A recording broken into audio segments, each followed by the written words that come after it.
Hello everybody and welcome to Inside the Third Space podcast, where we talk about third space matters with real life third spacers. Today we have...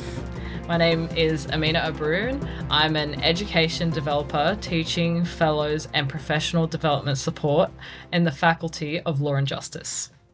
If we can know a bit more about your role, Emina, how long you've been here, what you do at UNSW, day-to-day kind of stuff, that'd be good. Yeah, so I've only just started in this role for the past 3 months. I started in December, but I've been in the at UNSW for about a little bit over 3 years. So I worked in the business faculty. I actually wore 3 different hats there. So I was an education support officer mostly, but I was an education designer. I was a content developer as well. So sort of all in the same sort of EDD team at business, but very all similar sort of roles to what I am in now at Law and Justice as an education developer. But this is a new role, so there's obviously challenges that come with that. But I have also worked at another university, Western Sydney University, and I was there for about 5 years it was called over there Education Support Officer, but I was in a central team where now I'm in faculty-based roles. It's interesting you say the different hats that you wore, because I feel like that's something that a lot of third space people feel, that they have a role or a job description, let's just say, but that's not always what they do. They always do a lot of other stuff as well. Would you say that's kind of indicative of the work you've done at university? Yes. I started in mostly just an education technology sort of role, focusing purely on that because my background is in IT. So I sort of took the job not for the education part, but for the IT part. And I was like, oh, this sounds interesting. And then I think, and what a lot of people in this space feel, I think, is in order to progress or to get more skills, you start jumping around. You start picking up that secondment or that ITT or, to sort of further your skills to figure out if this is something you like or maybe you want to focus on something else. I think there's just a lot of things you can do in this space. And so have you been on many ITTs? Yes. Okay. I've been on many. When I was at Western, I went into a 3-year one there. So that was the first one. And then when I came over here in business, I did all those content developer, education designer, all those were ITTs. Okay. So my origins has always been support officer, education support officer, ed tech. Yeah. That's been my usually my ongoing. But the more I'm in this space, the more I'm investigating some other things that I'm liking and wanting to do. Yeah. Me personally, ITTs have been great. I think the fact that the university is so wide, and UNSW especially, and there's such a variety of jobs out there. And like you said, it's been good in the fact that you never know what you'll actually like until you actually do it. And it has always been good for me personally to jump into those roles, try it, and you always know, okay, if I don't like this, I'm going back in 6 months to a role I already have. But I guess I've always been lucky in the roles I've done. I've really, really enjoyed and wanted to carry on that. So, yeah, I would suggest for anybody out there that has a chance to do ITTs, I definitely think a third space is a very,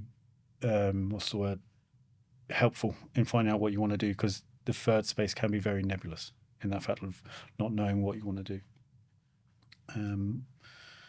Would you say that's kind of true for your role as well? And it's maybe put it in another way. Yeah, has doing those ITTs help you to figure the path that you're on now and yes. Understand what you kind of want to get out of this career?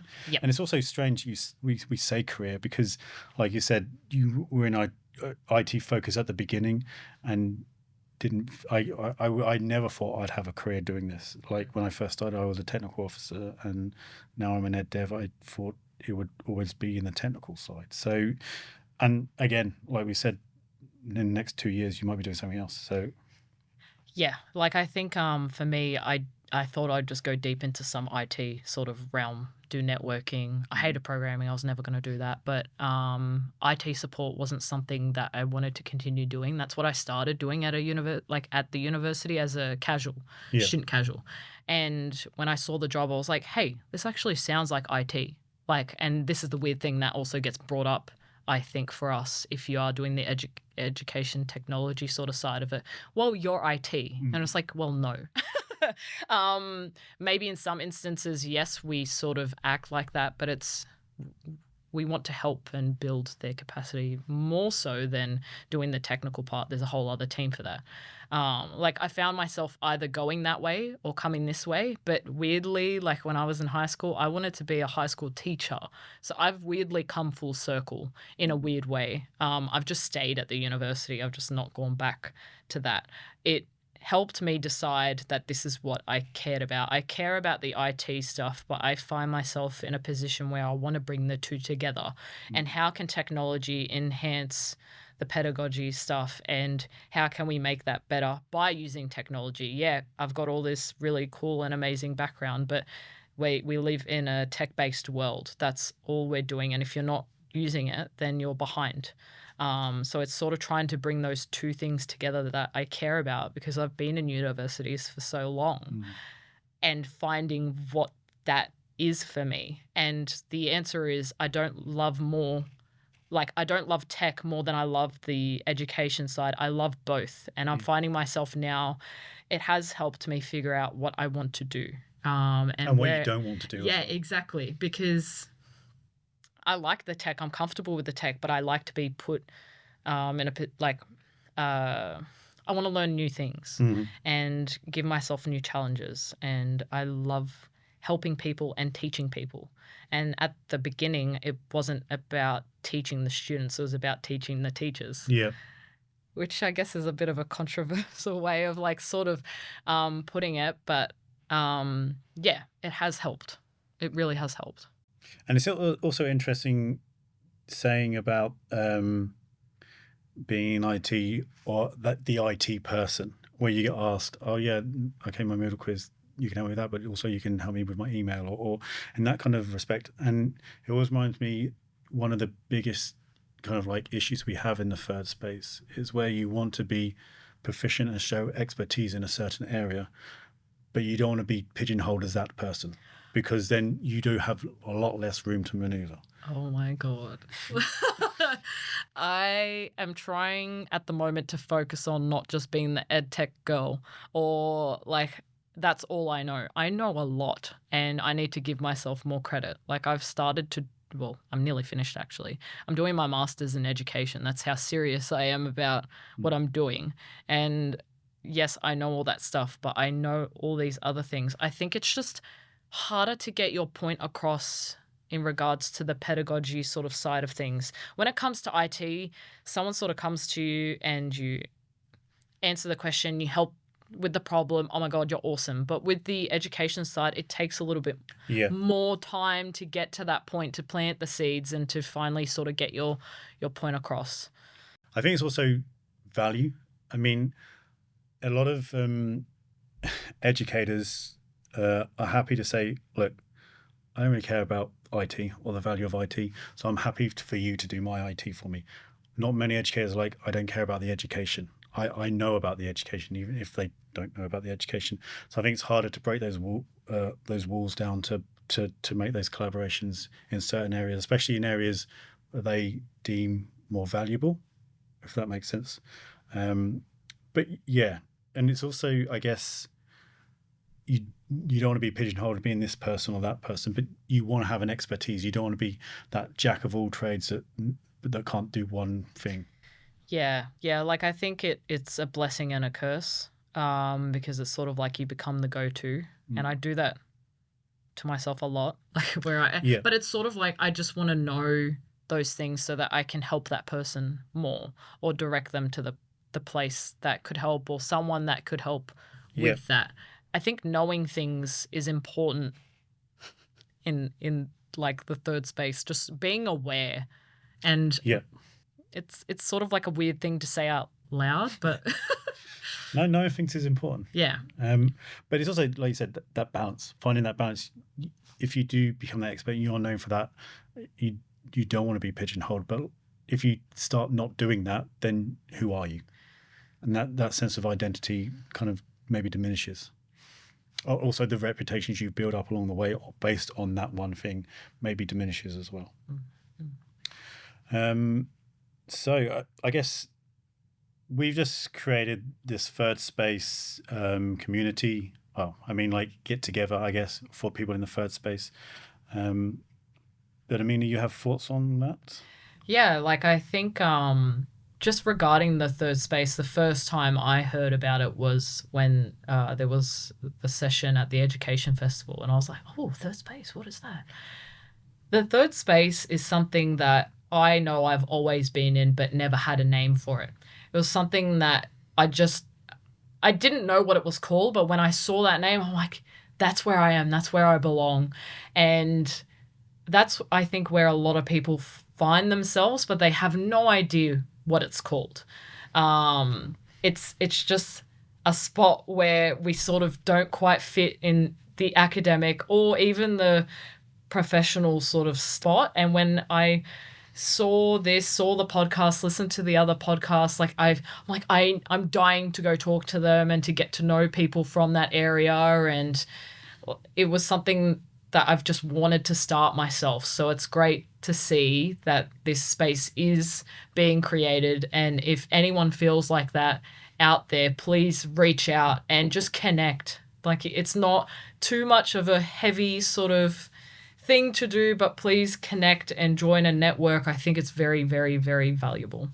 Yeah, and this is one of the best parts of the third space. I mean, again, whenever you talk to people in this space, there was like, you see their eyes light up and they're like, yeah, that's it. I found my group of people I need to be with. I found the community. And pretty much every podcast we've done, people said the same thing. Some have known the first space and the term before, but a lot of people, yeah, I remember you saying this at this event, or that person said at that event, and it is like a light bulb goes on over their head. And that's what's been great about this process since we've got together, that sense of shared identity, and it's something that we hope to keep building in this space. So we've talked about some challenges many third spaces have, and you've talked about value in that building relationships with other stakeholders. Would you say there's other challenges you've come across in the third space?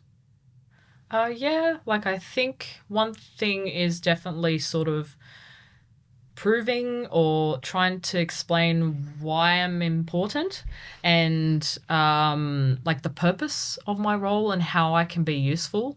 Like, I think at the beginning of my journey, these roles were all really, really new, sort of like, what is this?